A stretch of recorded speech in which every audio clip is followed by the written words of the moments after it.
সেই দিনটি আমার জীবনের মোড় ঘুরিয়ে দিয়েছিল।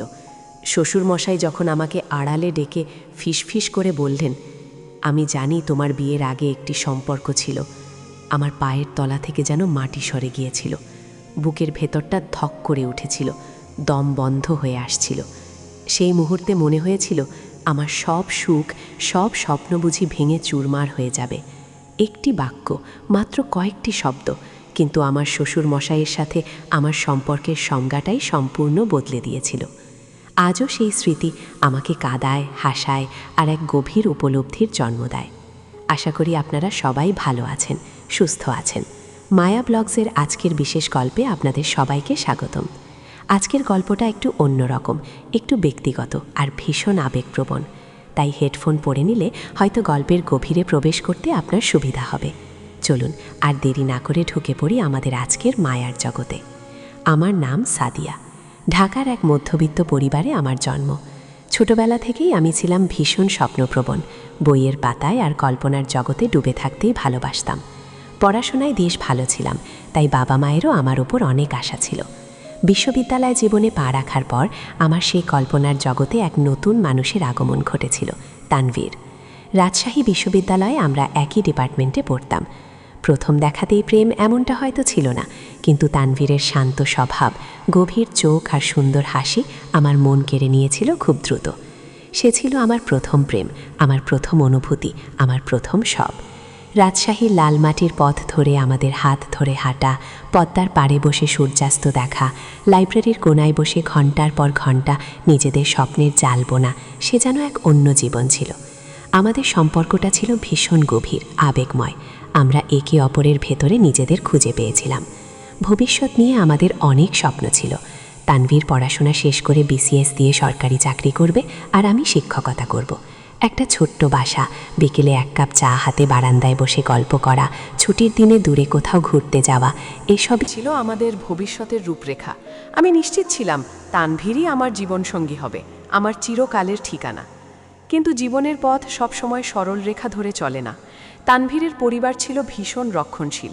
তাদের পছন্দ ছিল না ভিন্ন জেলার একটি মেয়ের সাথে তার সম্পর্ক। তারা তানভীরের জন্য নিজেদের পছন্দ মতো পাত্রী খুঁজছিল। অনেক চেষ্টা করেও তানভীর তার পরিবারকে বোঝাতে পারেনি। একসময় সে বাধ্য হয়েছিল পরিবারের ইচ্ছার কাছে নতি স্বীকার করতে। যেদিন তানভীর আমাকে এসে বলল, সাদিয়া, আমার পক্ষে আর সম্ভব হচ্ছে না, আমার পরিবার রাজি নয়, আমাকে তাদের কথা শুনতেই হবে, সেদিন আমার পৃথিবীটা যেন দু টুকরো হয়ে গিয়েছিল। আমি কেঁদেছিলাম, অনুনয় করেছিলাম, ওর হাত ধরে বলেছিলাম, একবার অন্তত চেষ্টা করো তানভীর। কিন্তু সে পারেনি। ওর চোখেও ছিল একই রকম যন্ত্রণা, একই রকম অসহায়ত্ব। আমাদের সম্পর্কটা শেষ হয়ে গিয়েছিল একরাশ স্বপ্ন আর না বলা গল্পের ভার নিয়ে। আমি ভেঙে পড়েছিলাম। অনেক দিন পর্যন্ত আমি স্বাভাবিক হতে পারিনি। পড়াশোনাতেও মন বসছিল না। মনে হয়েছিল আমার জীবনের সব আলো নিভে গেছে। কিন্তু সময় সব কিছু ভুলিয়ে দেয়, ক্ষত সারিয়ে তোলে। ধীরে ধীরে আমি নিজেকে সামলে নিতে শিখেছিলাম। বন্ধুদের সাহায্য আর বাবা মায়ের নিরন্তর ভালোবাসা আমাকে আবারও জীবনের পথে ফিরিয়ে এনেছিল।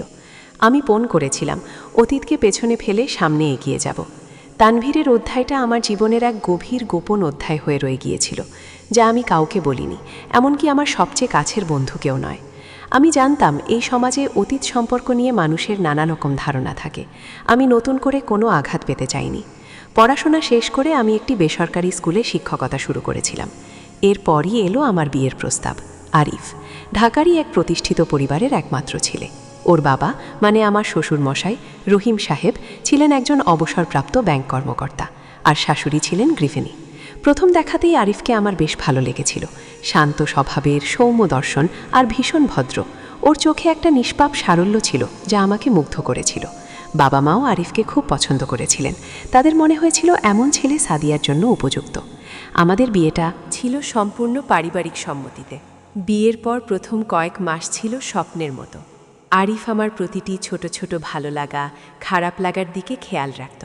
সে আমাদের তার জীবনে পেয়ে ভীষণ খুশি, এটা তার প্রতিটি আচরণে স্পষ্ট ছিল। আমি ধীরে ধীরে আরিফের প্রেমে পড়তে শুরু করেছিলাম। তানভীরের স্মৃতিটা তখনও আমার মনের গভীরে এক কোণে লুকিয়েছিল, কিন্তু আরিফের ভালোবাসা, তার যত্ন আমাকে সেই শূন্যতা ভুলিয়ে দিতে সাহায্য করছিল। আমি অনুভব করেছিলাম আরিফই আমার সত্যিকারের জীবনসঙ্গী। শ্বশুরবাড়িতে আমার জীবনটা ছিল আরও সুন্দর। রহিম সাহেব আর শাশুড়ি মা আমাকে নিজেদের মেয়ের মতোই ভালোবাসতেন। বিশেষ করে শ্বশুরমশাই, তিনি ছিলেন একজন বিদগ্ধ মানুষ, প্রচুর বই পড়তেন। বাগান করা ছিল তার শখ। বিকেলে ছাদের বাগানে বসে আমরা গল্প করতাম। তিনি আমার পড়াশোনার ব্যাপারে খোঁজ নিতেন, আমাকে নতুন নতুন বই পড়তে দিতেন। তার সাথে আমার সম্পর্কটা হয়ে উঠেছিল বন্ধুত্বের মতো। আমি তাকে শ্রদ্ধা করতাম, ভালোবাসতাম আর বিশ্বাস করতাম। তার সাথে কথা বলতে আমার কখনো সংকোচ হতো না। আমার মনে হতো আমি যেন আমার জীবনের সবচেয়ে নিরাপদ আশ্রয়ে এসে পৌঁছেছি। আমার গোপন অতীতের কথা কখনো মনেও আসতো না, কারণ আমি জানতাম আমি এখন আরিফের আর এই পরিবারের। এভাবেই সুখের দিনগুলো কাটছিল। প্রায় 1 বছর হতে চলল আমাদের বিয়ের। একদিন বিকেলে আরিফ অফিস থেকে ফিরতে একটু দেরি হবে বলে জানিয়েছিল। শাশুড়ি মা একটু বাইরে গিয়েছিলেন প্রতিবেশীর বাড়িতে। আমি তখন বারান্দায় বসে বই পড়ছিলাম। হঠাৎ শ্বশুরমশাই আমার কাছে এসে বললেন, সাদিয়া, একটু আমার স্টাডি রুমে আসবে, তোমার সাথে কিছু কথা ছিল। তার গলার স্বর শুনে আমার কেমন যেন খটকা লাগলো। তিনি সাধারণত এত গম্ভীরভাবে কথা বলেন না। আমার মনে একটা হালকা ভয় দানা বাঁধল, জানি না কেন। হয়তো কোনো ভুল করেছি, হয়তো কোনো কাজে অসন্তুষ্ট হয়েছেন। বুকটা ধুকপুক করতে লাগলো। আমি সম্মতি জানিয়ে তার পিছু পিছু স্টাডি রুমে গেলাম। স্টাডি রুমটা ছিল বই আর শান্তিতে ভরা। তিনি তার চেয়ারে বসলেন আর আমাকে তার সামনের চেয়ারে বসতে ইঙ্গিত করলেন। আমি বসলাম। তিনি আমার দিকে কিছুক্ষণ তাকিয়ে রইলেন। তার চোখে এক গভীর ভাব। আমি অস্বস্তিতে নড়াচড়া করলাম। তারপর তিনি খুব শান্ত স্বরে, যেন তিনি পৃথিবীর সবচেয়ে সাধারণ কথাটা বলছেন, এমনভাবে বললেন, সাদিয়া, আমি জানি তোমার বিয়ের আগে একটি সম্পর্ক ছিল। কথাটা শুনে আমার সারা শরীর যেন জমে গেল। আমার কানের পাশ দিয়ে যেন হিম শীতল বাতাস বয়ে গেল। বিশ্বাস করতে পারছিলাম না আমি ঠিক শুনছি কিনা। আমার বুকের ধড়ফড়ানি এত বেড়ে গিয়েছিল যে মনে হচ্ছিল তা যেন আমার কানের পর্দায় আঘাত করছে। আমার মুখ সাদা হয়ে গেল, হাত পা ঠান্ডা হয়ে এলো। কথা বলার শক্তি হারিয়ে ফেললাম। আমি তার দিকে ফ্যাল ফ্যাল করে তাকিয়ে রইলাম, যেন আমি একজন অপরাধী, ধরা পড়ে গেছি। তিনি আমার অবস্থা দেখে হয়তো বুঝতে পারছিলেন আমার মনের ভেতর দিয়ে কী ঝড় বয়ে যাচ্ছে। তিনি আবার বললেন, আমি তোমাকে বিচার করছি না মা, শুধু জানি। তার এই শুধু জানি কথাটা আমাকে আরও বেশি আঘাত করল। এর মানে কি তিনি সব জানেন? তানভীরের সাথে আমার সম্পর্ক, আমাদের স্বপ্ন, আমাদের বিচ্ছেদ, সব। কিন্তু কিভাবে? কে বলল তাকে? আরিফ কি জানে? তাহলে কি আরিফও আমাকে ভালোবাসার ভান করেছে? আমার মনের ভেতর হাজারো প্রশ্ন, হাজারো ভয় একসাথে উথলে উঠল। আমি নিজেকে অপরাধী মনে করতে লাগলাম। আমার মনে হলো আমার সব মুখোশ খুলে গেছে। আমি এই পরিবারের কাছে আর বিশ্বাসযোগ্য রইলাম না। আমি কোনো কথা বলতে পারছিলাম না, শুধু মাথা নিচু করে বসে রইলাম। আমার চোখ দিয়ে হয়তো পানি গড়িয়ে পড়ত, কিন্তু আমি নিজেকে শক্ত করে ধরে রেখেছিলাম। তিনি কিছুক্ষণ চুপ করে রইলেন, তারপর নিজেই বললেন, তুমি এখন যেতে পারো মা। আমি মাথা নাড়িয়ে বেরিয়ে এলাম। আমার পা কাঁপছিল। নিজের ঘরে এসে দরজা বন্ধ করে বিছানায় ধপ করে বসে পড়লাম। আমার মাথা ঘুরছিল। আমি কিছুতেই বিশ্বাস করতে পারছিলাম না এই ঘটনা। শ্বশুরমশাইয়ের মতো একজন মানুষ, যাকে আমি এত বিশ্বাস করতাম, তিনি আমার এই গোপন অতীতকে কিভাবে জানলেন? আর জেনেও তিনি এত স্বাভাবিক ছিলেন কেন?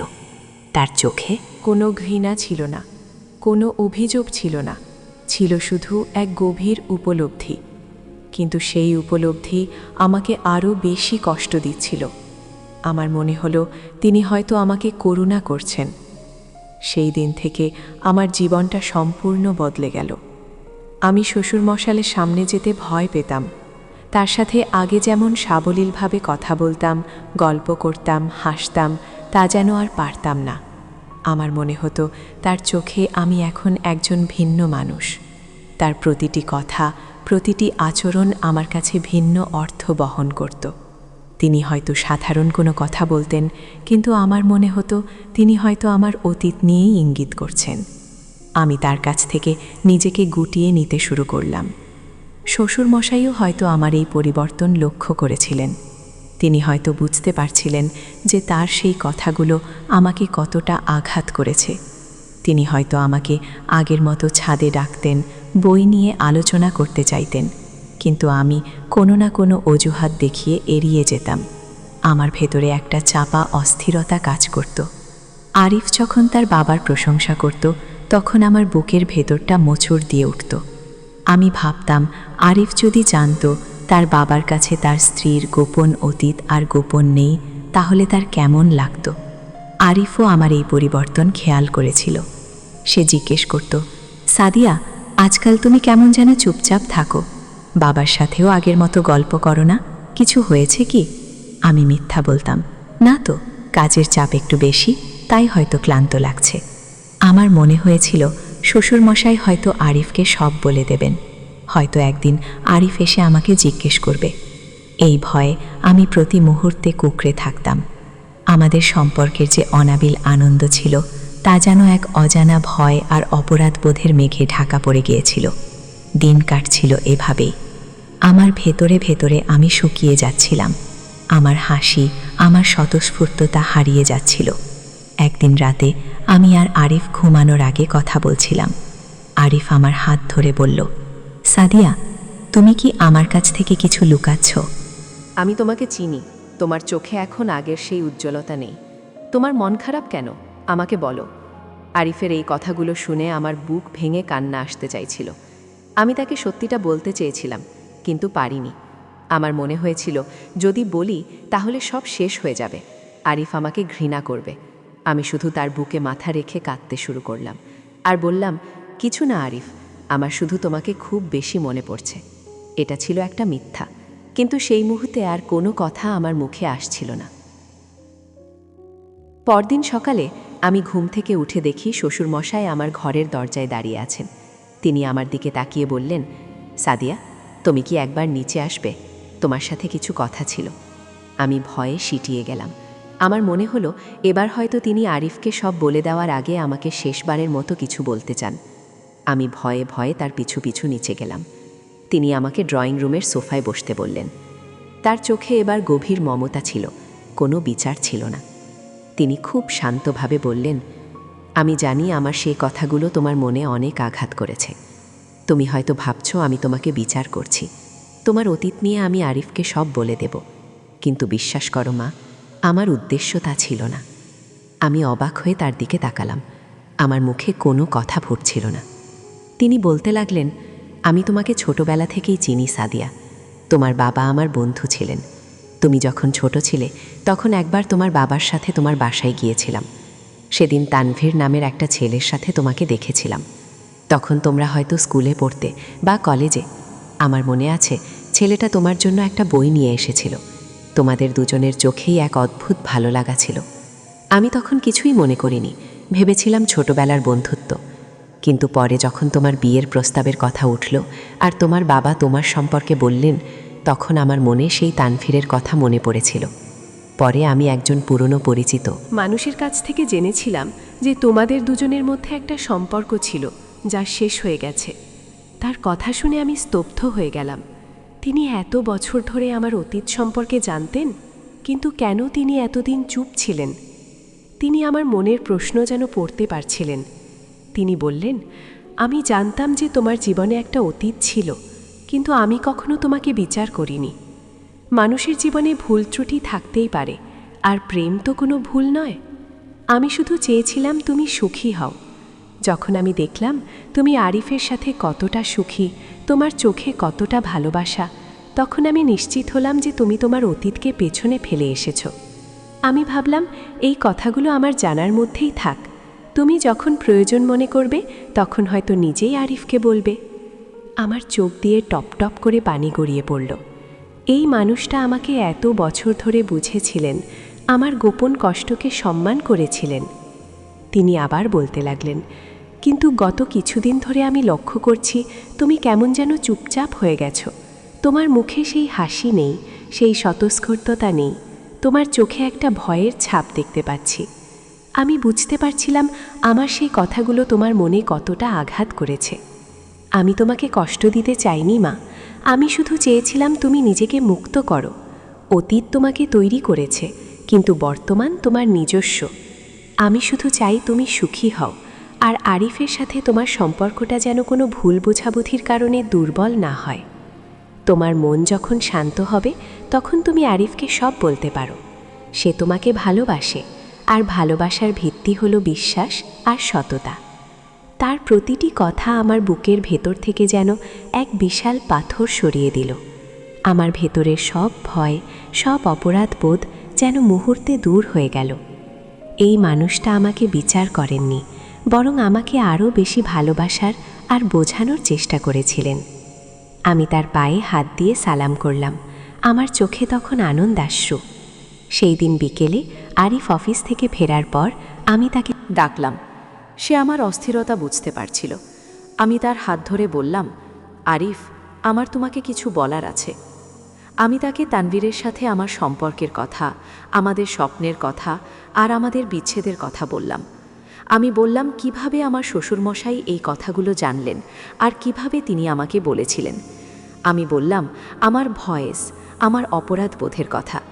বলতে বলতে আমার গলা বুঝে আসছিল। আরিফ মন দিয়ে আমার কথা শুনল। তার মুখে কোনো রাগ ছিল না, ছিল শুধু গভীর মনোযোগ। যখন আমি সব বলে শেষ করলাম, তখন সে আমাকে শক্ত করে জড়িয়ে ধরল। তার উষ্ণ আলিঙ্গন আমার সব ভয় দূর করে দিল। সে আমার কপালে একটা চুমু খেয়ে বলল, সাদিয়া, আমার তোমাকে ঘৃণা করার কোনো কারণ নেই। তোমার অতীত তোমার ব্যক্তিগত। আমি তোমাকে ভালোবাসি তোমার বর্তমানের জন্য, তোমার ভবিষ্যতের জন্য। আমি জানি তুমি আমাকে কতটা ভালোবাসো। আর বাবার কথা, তিনি একজন অসাধারণ মানুষ। তিনি তোমাকে শুধু মেনে নেননি, বরং তোমাকে বোঝার চেষ্টা করেছেন। আমি গর্বিত যে তুমি আমার স্ত্রী আর তিনি আমার বাবা। আরিফের কথাগুলো শুনে আমার মনে হলো আমি যেন পৃথিবীর সবচেয়ে ভাগ্যবান নারী। আমি শুধু একজন স্বামী পাইনি, পেয়েছি একটি পরিবার যারা আমাকে নিঃশর্তভাবে ভালোবাসে, আমাকে বোঝে আর আমার অতীতকে সম্মান করে। সেই দিন থেকে আমার শ্বশুরমশাইয়ের সাথে আমার সম্পর্কটা সম্পূর্ণ বদলে গেল। সেই পরিবর্তনটা ছিল আরও গভীরে, আরও আন্তরিক। আমি এখন তার সাথে আরও বেশি খোলাখুলি কথা বলতে পারি, মনের সব কথা বলতে পারি। তার প্রতি আমার শ্রদ্ধা, ভালোবাসা আরও কয়েক গুণ বেড়ে গেছে। তিনি আমাকে শিখিয়েছেন, ভালোবাসা শুধু বর্তমানকে নিয়ে বাঁচতে শেখায় না, অতীতকেও সম্মান করতে শেখায়। আজও যখন সেই দিনটির কথা মনে পড়ে, আমার চোখে পানি চলে আসে। কিন্তু এই পানি দুঃখের নয়, এই পানি কৃতজ্ঞতার, ভালোবাসার। আমার শ্বশুরমশায়ের সেই কথাগুলো আমার জীবনের এক অমূল্য শিক্ষা হয়ে থাকবে। এই স্মৃতি চিরকাল আমার সাথে থাকবে। মায়া ব্লগসের আজকের গল্পটি যদি আপনাদের ভালো লেগে থাকে, তাহলে অবশ্যই একটি লাইক করবেন। কেমন লাগলো কমেন্ট করে জানাবেন। আর এমন আরও মন ছুঁয়ে যাওয়া গল্প শুনতে চাইলে আমাদের চ্যানেলটি সাবস্ক্রাইব করে পাশে থাকবেন। দেখা হবে পরের সপ্তাহে নতুন কোনো গল্প নিয়ে। ততদিন ভালো থাকুন, সুস্থ থাকুন।